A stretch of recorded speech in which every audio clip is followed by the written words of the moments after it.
Hi everybody, this is Diane and I'm here to share some journal folios with you. And these were so much fun to make. I saw these on Diane Shaw's channel, and she did Christmas ones last year, and she also more recently did some farm themed ones, which she does a lot of farm themed journals and I love them.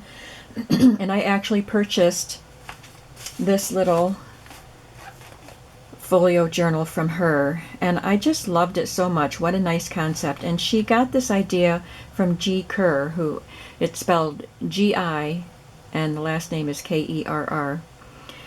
So I don't know if G came up with it herself or she found it from someone else. I only watched Diane's video. So first of all, let me just show you what this is. This is made from one of Diane's printables. She has some farm-themed printables in her shop, My Old Barn Door. And so this is probably less than 8.5 by 11 because it prints out on 8.5 by 11 and then you have to trim the edges off.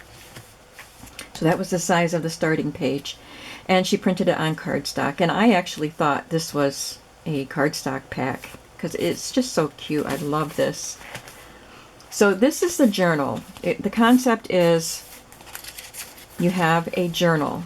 So this right here is like a little journal. One signature. Sorry about that. I'm getting spam texts again, which is ridiculous.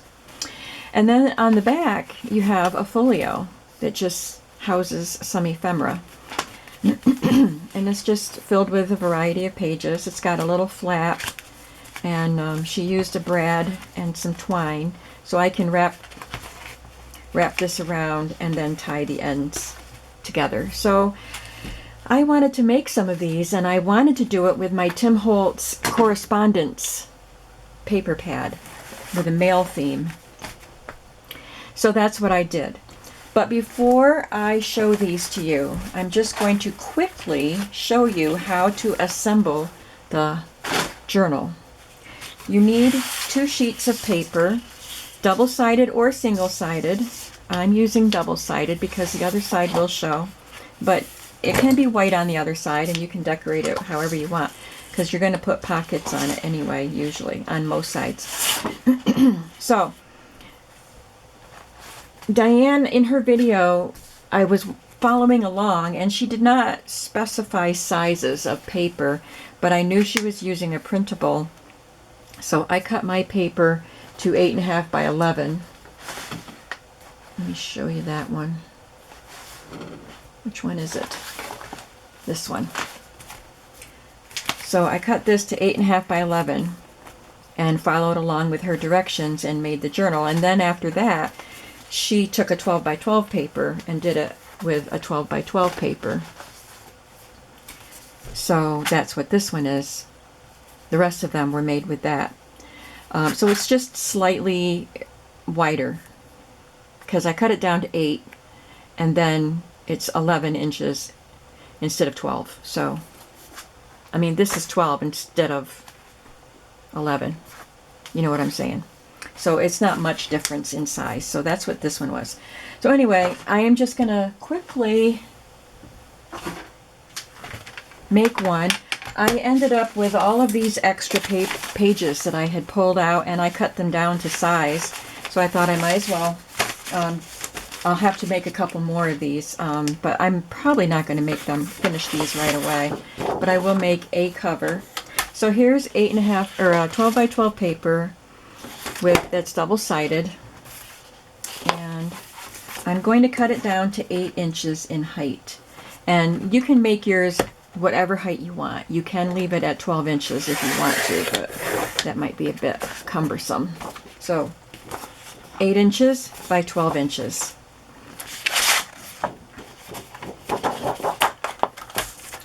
So this is going to be the cover piece, and this is going to be the back piece. And again, 8 inches. And save your cutoffs because you're going to be making pockets. And since it's double-sided, you get a variety of papers for your pockets. Alright, so that part's done. Now I need my scoreboard and a scoring tool. So take the cover piece and score it at 3/4 of an inch. Right there is 3/4, so I'm just going to score it on the left hand side.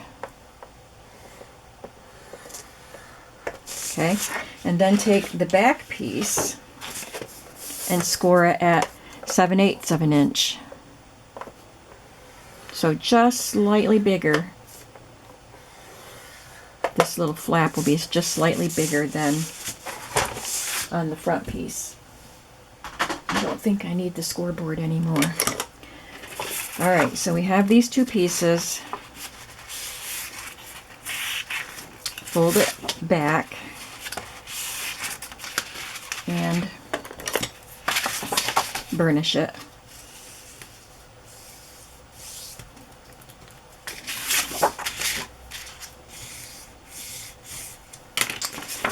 All right, now take your front piece and lay it face down, and take your back piece and lay it face down on top of it.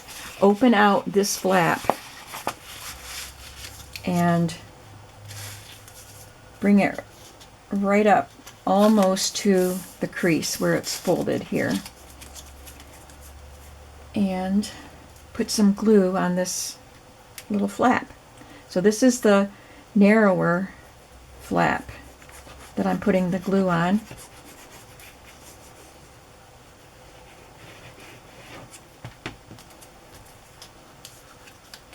And press it down.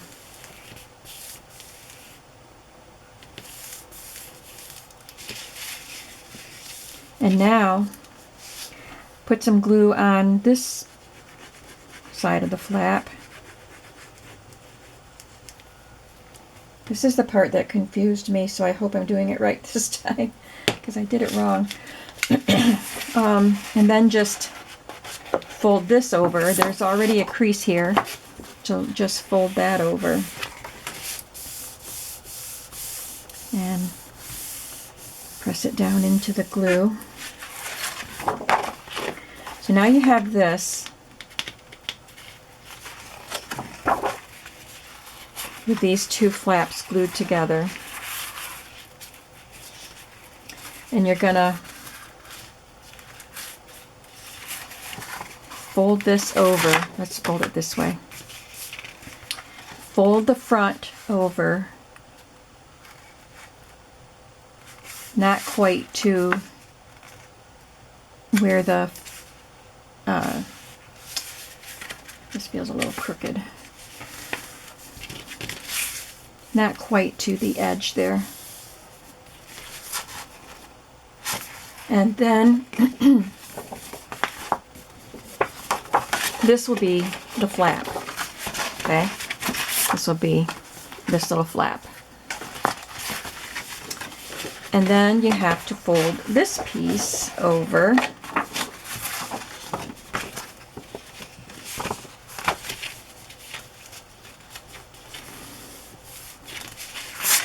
So this part is the folio.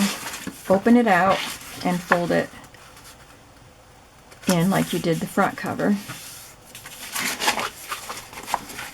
And there you have the back piece.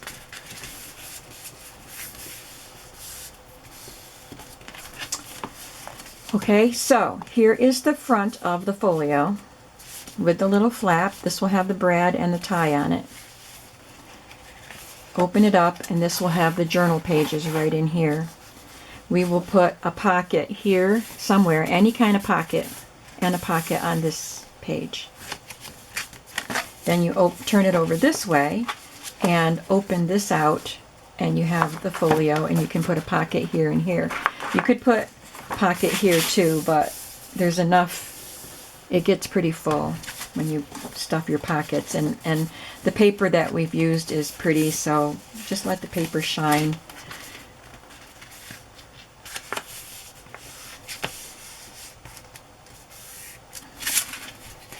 So that will be a really fun and cheerful folio journal. journal, folio. So now that I've shown that to you, and I hope it wasn't too confusing because I was kind of trying to remember what I did, I'm going to show you the ones that I made. So let's go through the one that I made with an 8.5 by 11 piece of paper first. So it's 8.5 inches tall. And I have this brad here, and I would wrap this around a couple of times and then just tie this in a bow right here to keep it closed. I didn't tie any of them because I knew I wanted to go through them with you. So here's the paper that I use. This is the Tim Holtz Correspondence paper collection. And it, correspondence, of course, is letters and things like that. So it does have a predominant airmail theme. There was a page that had a typewriter, so I did make a journal with the typewriter paper, but most of it is an airmail theme.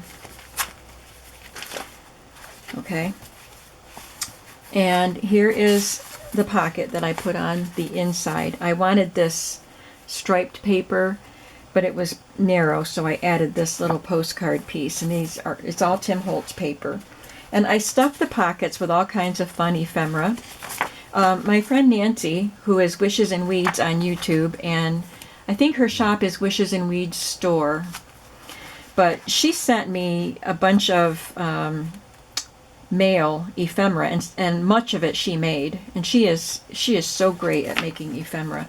So I included a lot of it in these journals. She sent me a tablet, a little pad that had this paper on it, so I included a sheet of that. This is just a Tim Holtz ephemera card.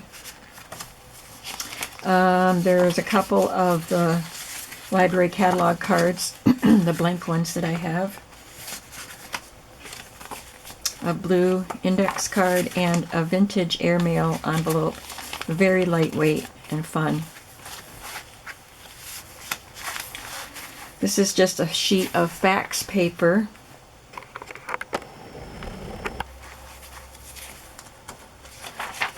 Ledger paper. Oh, another thing I wanted to show you was these stamps. I don't know if you've seen these. Oh, I just zoomed in. I got these at a flea market 2 or 3 years ago, and they're vintage, and they're from a post office, so they are postal stamps. So I used them to stamp in the book and also to create some little bits that you can use in the book. So I stamped that one there. It says 3rd class. There's a small ledger page, a map page from an atlas, grid paper. This is a typing textbook page, and wallpaper, which looks like it got put in upside down because the flower bouquet is upside down. This is one of the pieces that Nancy made. It's a vintage stamp that she sewed onto this. It's not muslin. It's just a little piece of a linen fabric, and I backed it with a scrap of the Tim Holtz paper. This came out of an old journal or scrapbook or something. You can see where it was torn out. Stationery, wrapping paper, and this was from the ham radio record book that I have. And this is one of my postal stamps, and I stamped it on the page and I stamped it upside down. So I stamped it again on coffee dyed paper and just tore it out and glued it on there. This is the children's handwriting paper. Some dyed paper and shorthand paper. Here's another one of my stamps. Woodbury Center, Pennsylvania. Philadelphia. Crooked Creek, Pennsylvania.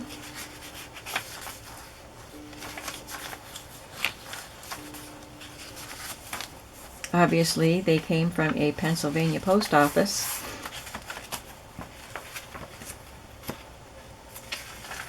And this one says 4th class. 2nd class. And then there's a pocket here. And inside this pocket is a piece of 6x6 piece of the Tim Holtz paper. This vintage page out of an appointment book. A modern Rolodex card. Just a repair tag. A really heavy tabbed index card, a yellow index card, and a tag that Nancy made for me. It's manila folder, and it's got a vintage, it's either vintage or coffee dyed, but I think it's vintage. The inside of a business envelope, or a security envelope that she stitched out, and you can see it's more than one. It got at least 3 different patterns on it. And this, I guess it's an image of a stamp. I don't know, maybe it is a real, I don't know. And some real stamps there. So I told her, she makes really great ephemera. I recommend that you go watch her channel and get some great ideas. Wishes and Weeds. And then we flip it over and open it up, and we have 2 more pockets. So there's more of the cut-off paper from the Tim Holtz paper pad that I used to create these folios. There's a little sack and a vintage address label and a little note paper.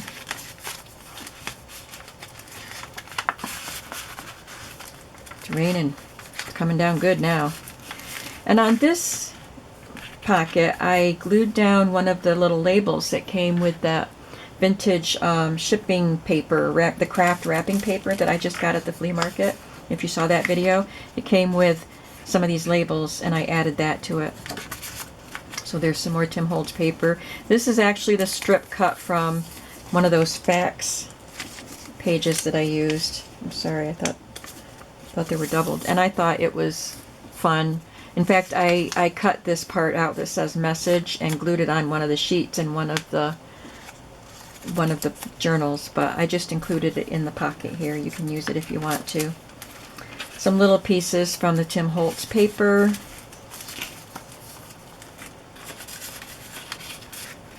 This is a tag that my friend Jill stamped for me and sent to me a long time ago. And then I loved them so much, she sent me more. I have a stack of them, and I don't use them because I don't want to run out because I don't have the stamp. But I'm using them. So I just cut that little notch out for you. A little flash card. And this is another item that Nancy made, and it's pieces of the business envelopes all zigzagged together. Love the way these look. And inside this envelope, I put the pieces that I stamped. I had to use red ink for some of them because the red is juicier. It's my StazOn, and these would not stamp with the black ink. They're so old, and the rubber is hard. But we have insured, registered, COD, canceled, and SCF, and I don't know what SCF stands for. COD is cash on delivery, if you didn't know.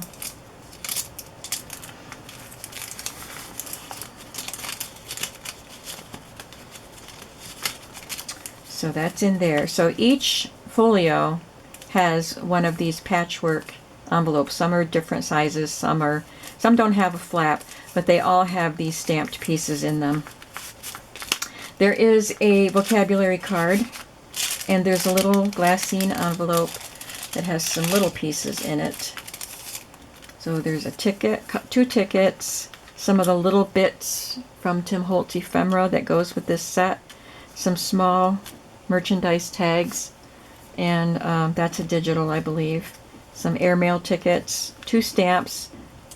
I think these came from Nancy, and they represent the U.S. Postal Service, so they're workers in the post office on those stamps, and they're canceled.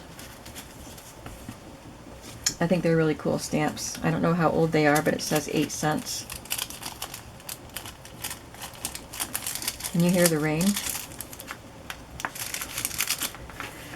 So what I did to close it, just like Diane. Why can't I remember her name? It's my name. Just like Diane did.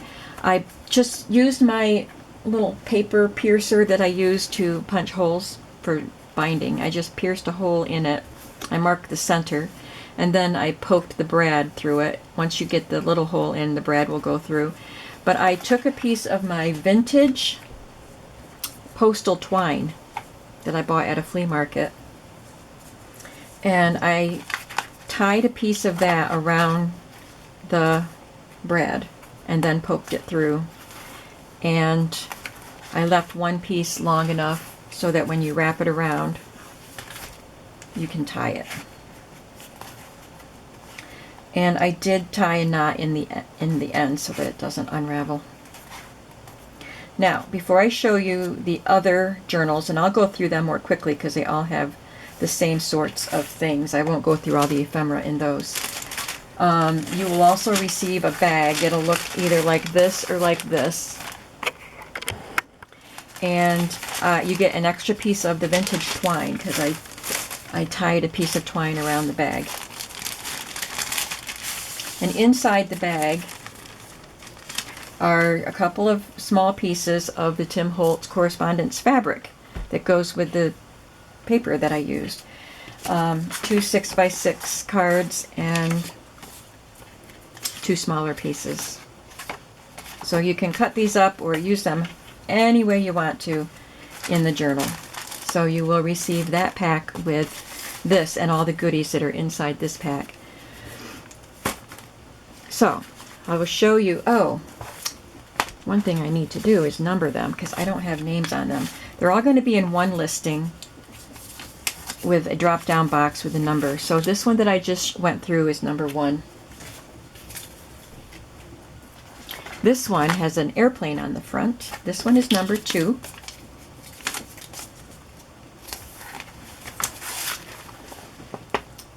I love that paper. And then the folio part has that paper on it. Well, I like all Tim Holtz paper, let's face it. So again, the pieces may not be in the same pockets, but they're all in there. I got to remember where I put this because I didn't glue all of them in. It's on the typing page. Not that it matters. I could put it anywhere. But they all have the same, well, there might be some differences in the paper, but they're all pretty much the same. They have the same postal stamps stamped on them.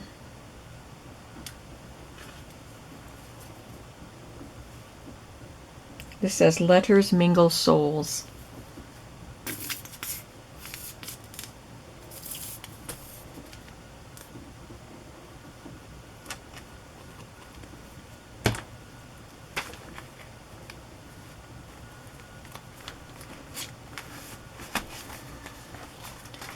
Wallpaper.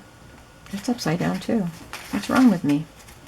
Music paper. This one has music paper in it, and I don't remember if the other one had blue notebook paper. They all have typing paper. I mean the typing textbook.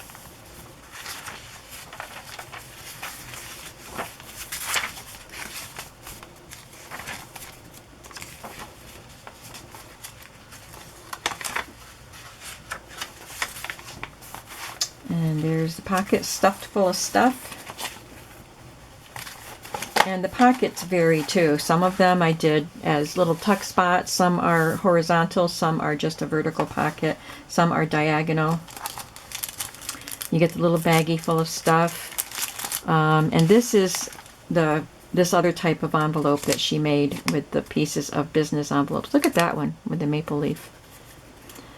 But it has your stamped pieces in it.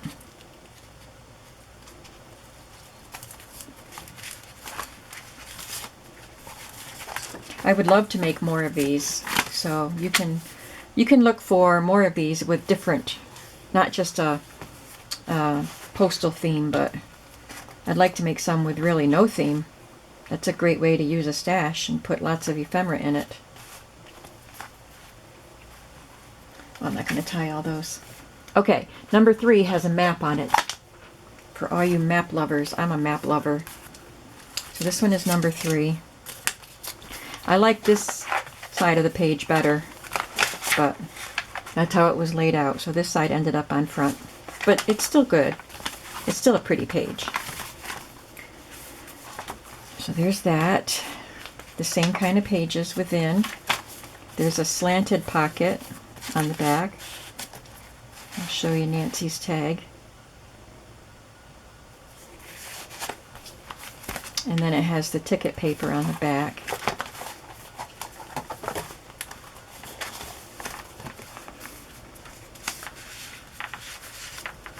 And it has this envelope. Look at the pretty stitching she did on it.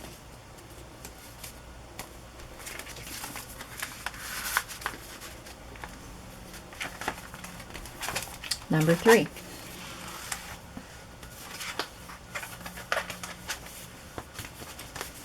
Number 4. I love this one too because I love that big number there. There's a lot of British postal imagery in this kit also. So there's a Union Jack or whatever that, the British flag. And there's the other side of that. It's got documents for the post office. And then there's a blueprint of a mail plane on that page. This one has a slanted pocket. This one is a lady writing a letter.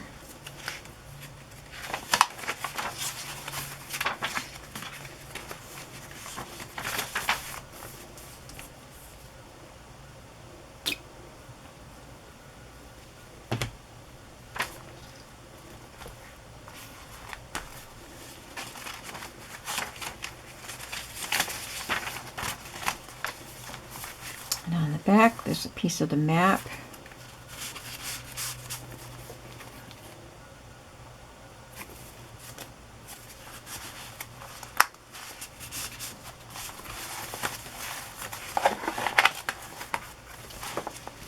And here's the little envelope with the stamped images inside.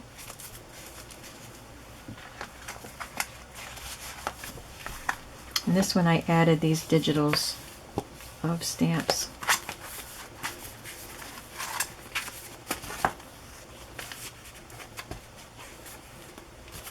Number 4. Number 5 has red flowers on the front and a bunch of letters and postcard images behind it. And I flipped the blueprint plane around, and so this one has the stars on the back, and the blueprint is covered up with pockets, but you can see bits of it.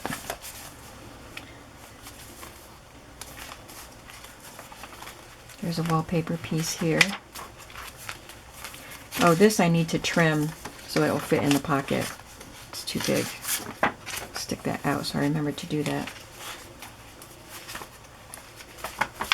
And there's the back pocket.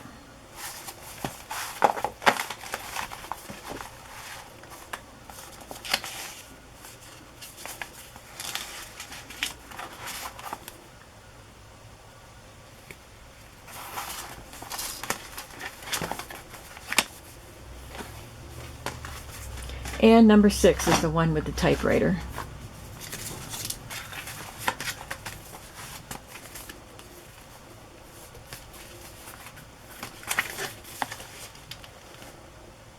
So I took, there's another page that has a letter typed out from 1946, so I put that on the back.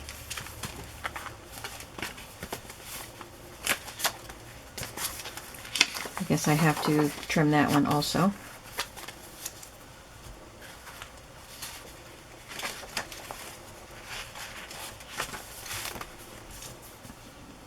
This one has a lady reading a letter.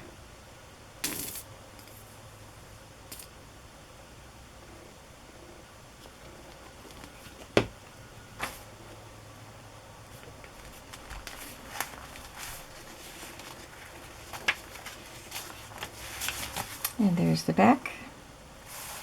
This paper was torn, so I glued a vintage ledger page on there, and I'm not sure, I think this was a vintage record book. I just glued some pieces that you can still write on. Oh, we didn't do this.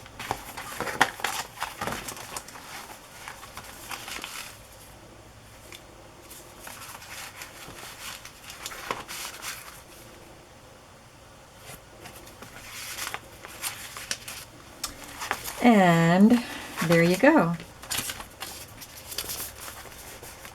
So, to recap, number 6 with the typewriter. Number 5 with the red flower. Number 4 with the big number and the British flag. Number 3 is the map. Number 2 has the red plane on the front. And number 1 is the one that's slightly narrower and slightly taller, because this was 8.5 instead of 8. And it just has this airmail image on the front.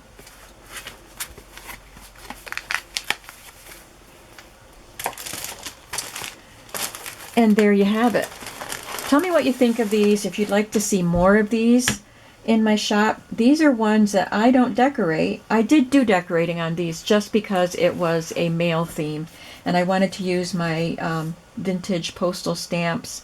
I have new stamps that have writing and mail images and stuff, but I just used my vintage ones that came from an official post office. And I added Nancy's homemade ephemera to these. But normally, if I make more of these, it will just be plain pockets and plain ephemera. I don't know if there'll be homemade ephemera, maybe a little bit if I make more, when I make more, because I think I will make more. These were so much fun. I really enjoyed them.